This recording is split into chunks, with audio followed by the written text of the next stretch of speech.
Hello everyone. Welcome back to the University of the Witwatersrand's Fossil Hominid Vault here in Johannesburg, South Africa.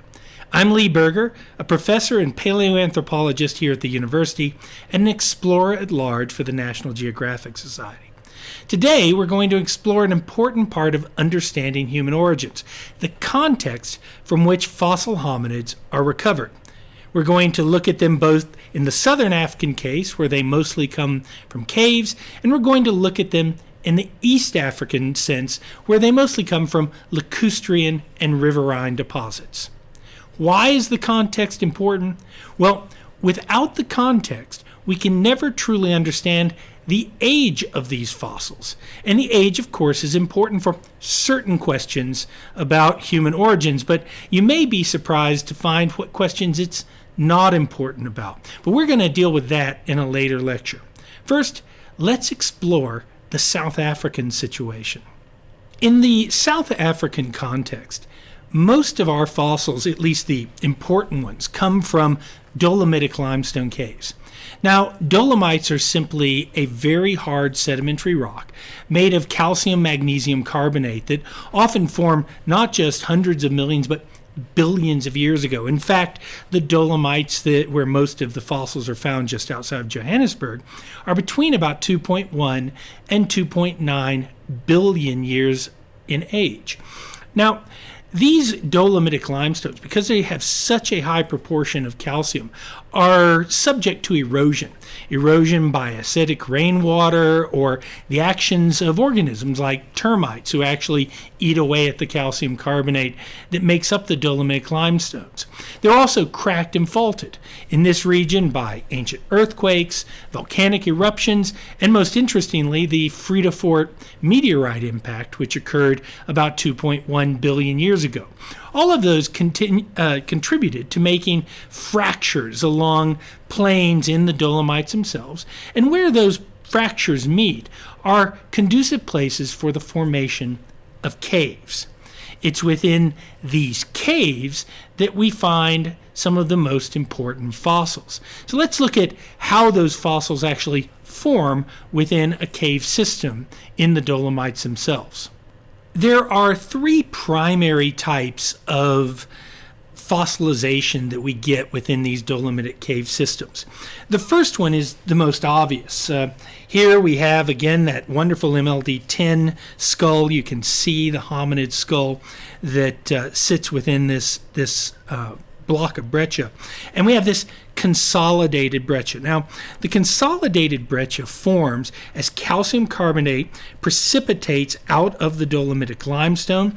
It reaches a differential temperature inside the space that the cave forms, and if there's a bone lying on the floor of the cave, like this skull was once lying on the floor of the cave, then the water dripping on it will eventually cover either the sediments that have covered the fossil or the fossil itself, consolidating it. It's really no different than the manufacture of concrete, where the lime, the calcium carbonate, actually consolidates this into a concrete-like thing that we call breccia. Now, the definition of breccia is really just differential materials, rocks, bones, other material that's consolidated together into some form of sedimentary rock, and that's the most common type. Now, when we get fossils out of that type, they have to be prepared out. And the typical ways of preparation are either mechanical preparation. It used to be done with hammers and chisels. Now it's done with these micro air scribes that create a multitude of tiny vibrations that pass through the rock but don't affect the differentially dense bone within it, which allows you to actually prepare the fossil out. Now, here's a fossil that was prepared in that way. This is STW-14, found just after STW-13, that face we looked at earlier. And this fossil is very typical of one that existed within the hard breccia. The crushing was likely due to either compression of the sediments prior to fossilization, or maybe a rock actually fell on it, or something stepped on this prior to fossilization. And then it became became this very, very, very hard material and then had to be prepped out. This one was prepped out both by mechanical means using an air scribe, but possibly, given the age it was done, by actually a hammer and chisel. You can see that the preservation on the surface is not great.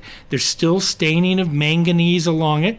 That's coming out of the Dolomitic limestones as well, but you tend to get this lighter color, and you can still see remnant bits of the preserved hard breccia that once surrounded it. What is interesting about this is that's a typical consolidated breccia. Things like Mrs. Plez came out of that, STW 505.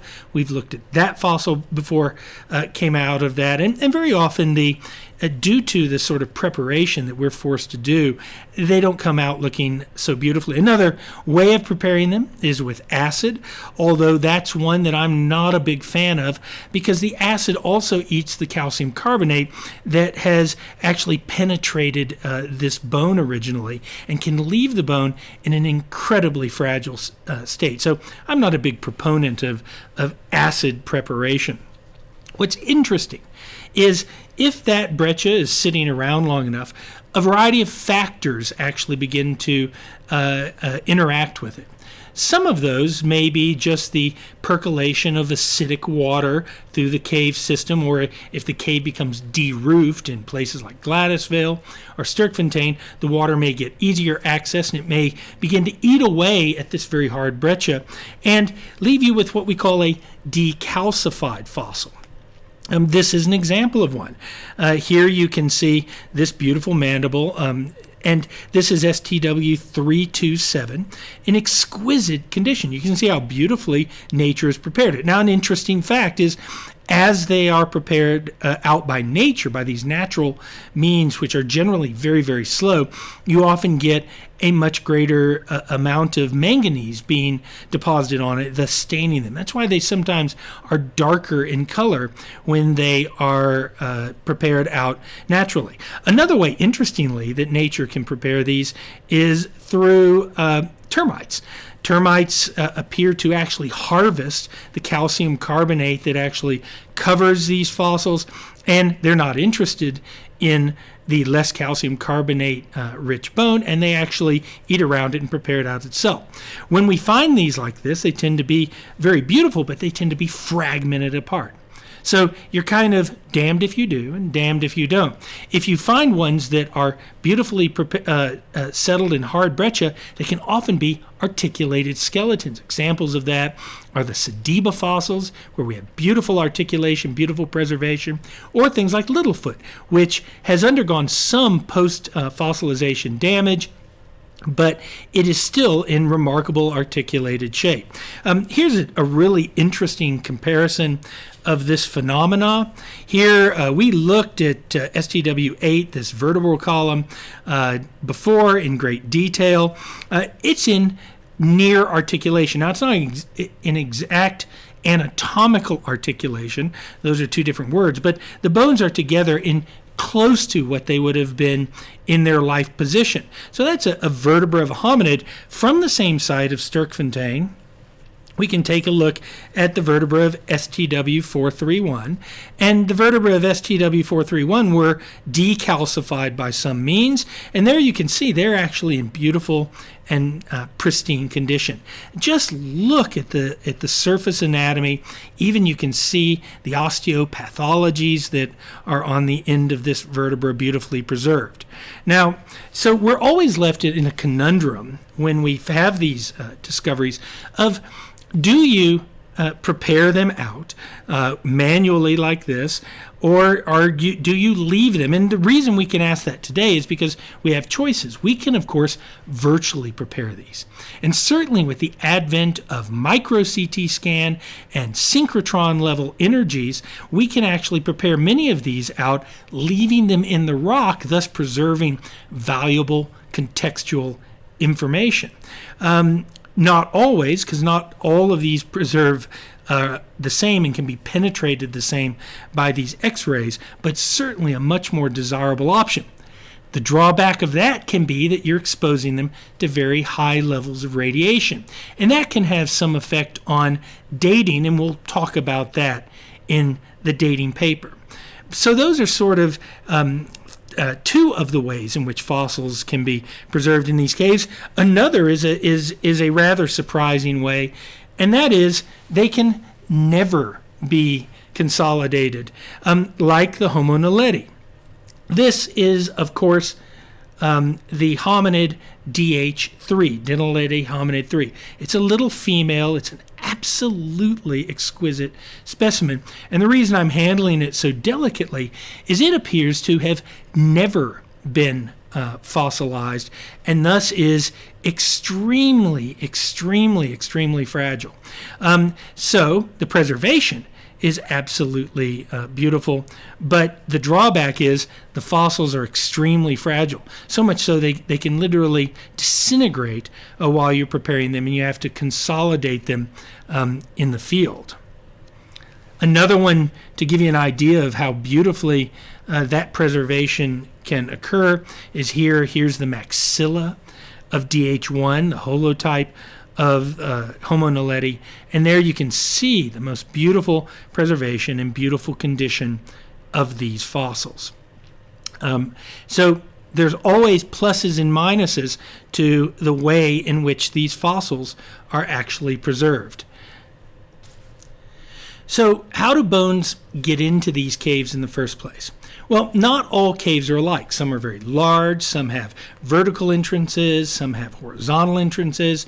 Sometimes you may be dealing with a deposit that was very deep in a cave, or sometimes it may be very proximal to the exterior world. All of that we can tell from the geology and the surrounding material as to where a situation was within a cave, and often what the cave entrance was like. And that will, of course, allow different scenarios to take place with how a fossil gets into a cave. The most common way that we have assumed fossils get in are both through predation and through scavenging, which are very similar mechanisms.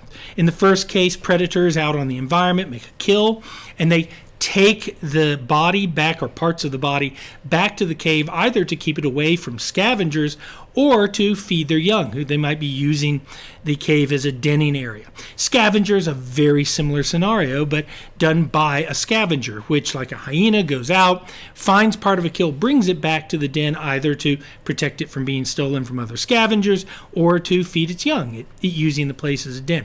Another interesting form of scavenging is that we commonly see of porcupines, who use the caves as living lairs and refuges, and they will go out and collect bone, and they will gnaw on that bone, of course, to get calcium carbonate, but the main reason is they're rodents and they want to wear their teeth down in order to prevent overgrowth. And so we see a lot of those signals. Now, in all those cases, we can very often see the signs of that on the bones. The taphonomy on the bones will signal, was it a predator, a scavenger, or was it a porcupine that brought it in, or even the breakage patterns on the bone. We'll have a whole section on taphonomy later.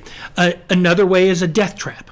A death trap is where within the environment you get these vertical shafts, and they really are dangerous out there. I've many times often almost fallen into some of them, and you fall into the cave and you're so injured or you die during the process that you can't get out. We've hypothesized just such a scenario for Sediba at the Malapa site, and we actually can demonstrate damage on bones indicating they took a fall at or near their time of death. Ron Clark has hypothesized something similar for the Littlefoot skeleton at Sterkfontein. Another way that they can get into the caves is catastrophe. That is, that floodwaters can wash into the cave and bring with them bones from outside on the landscape or in the proximity of the cave into it. And there, that can happen during major rainstorms. We get big flooding events in these Dolomites, or it can happen when a river overflows its bank, in scenarios such as that. There, the sediments will tell that tale of transport and deposition of a catastrophic situation like that, or even say where a cave has collapsed inward, bringing with it bones from the external environment. A final way is deliberate disposal. That is where the hominids themselves are taking the bodies of their dead into remote areas of the cave and leaving them there so that perhaps they don't undergo natural processes in the external environment. We, of course, have hypothesized that for the Homo naledi situation in the Denaledi chamber. So those are 5 ways in which bones can get into the cave and have a chance of becoming fossils. Ultimately, the bones that find their way into caves have to be buried relatively rapidly, that is, within a few tens of years. In my observations and experiences in these environments, if a bone isn't buried relatively rapidly, it's destroyed by either weathering, bacteria, or the passage of animals. And these are high humidity environments, you have to remember. So burial is the critical key. At that point, once a bone is buried, the fossilization process can begin. That is the slow replacement of minerals that originally existed in the bone with minerals that are derived from groundwater and from the surrounding sediments. Bones can also survive if lime drips directly on them, and thus they're preserved in flowstones themselves, but this is a much rarer occurrence in my experience. Another problem we face is that caves rarely fill in a layer cake fashion, and bones can find themselves making their way into pockets or under overhangs so that younger bones can be found below older bones, and making interpretation of the geological situation and thus interpreting the age of any given fossil extremely difficult. So that's how bones might have got into a cave hundreds of thousands or millions of years ago. Then we come along, us paleoanthropologists, hundreds of thousands or millions of years later, and we find the fossils in one of these contexts we've talked about. Then we have to establish, was it in primary context or secondary context? So let's explore what that means. A primary context is where the fossil is where the bones originally lay.